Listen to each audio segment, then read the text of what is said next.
지난 2020년부터 콘드로이친을 건강기능식품으로 공식적으로 인정하고 있습니다. 얼마 안 됐네.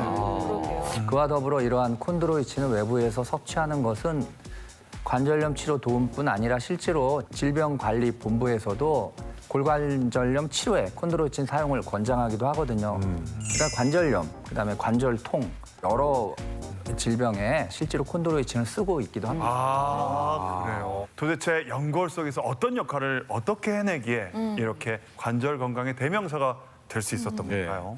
콘드로이친은 한마디도 이제 어떻게 보면 연골은 굉장히 부드러운 조직이잖아요. 네. 그 연골의 윤활유, 완충제 같은 역할을 한다고 보시면 됩니다. 연골의 영양 공급을 도와서 연골의 세포 조직을 재생하고 연골의 탄력을 유지해서 관절의 마찰을 줄여주는 역할을 한다는 거죠. 왼쪽은 콘드로이친을 섭취한 관절, 오른쪽은 콘드로이친을 섭취하지 않은 관절이라고 가정을 해보겠습니다. 네.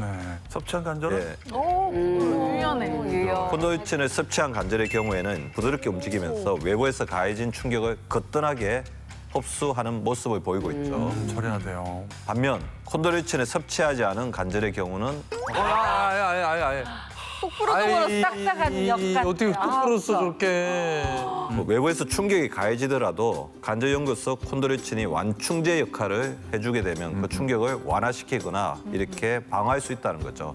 실제로 콘드로이친을 섭취했을 시 연골 세포가 활성화되어 연골 조직 재생에 도움을 준다는 연구도 존재하는데요. 콘드로이친을 섭취했을 시 연골에 영양분을 전달하는 능력이 높아져 손상된 연골 조직 재생에 도움을 줄 수 있다고 하고요.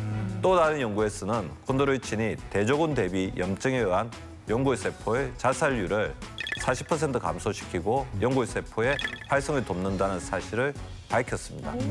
네, 앞서 100세 시대의 퇴행성 관절염은요, 숙명적으로 찾아올 수밖에 없는 질환이라고 설명을 드렸는데 그 이유가 바로 관절 안전거리를 지키지 못하기 때문이죠. 그렇죠. 그런데 이때 콘드로이친을 꾸준히 섭취할 경우에요. 섭취한 그룹의 연골 부피 손실률이 그렇지 않은 그룹에 비해서 절반으로 감소합니다. 또 콘드로이친 섭취 후에 관절 사이의 간격을 살펴본 또 다른 연구가 있는데요. 성인 남녀 78명을 대상으로 1년간 콘드로이친을 섭취시킨 후에 관절 사이의 평균 간격을 비교해 봤는데요.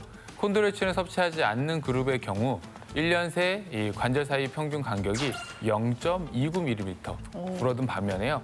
콘드로이친을 꾸준히 섭취한 그룹은요. 관절 간격에 거의 변화가 없는 것을 확인할 수 있다고 합니다. 즉, 콘드로이친 섭취가 연골의 마모 속도를 줄이는 데 도움을 줬다고 볼 수 있는 거죠.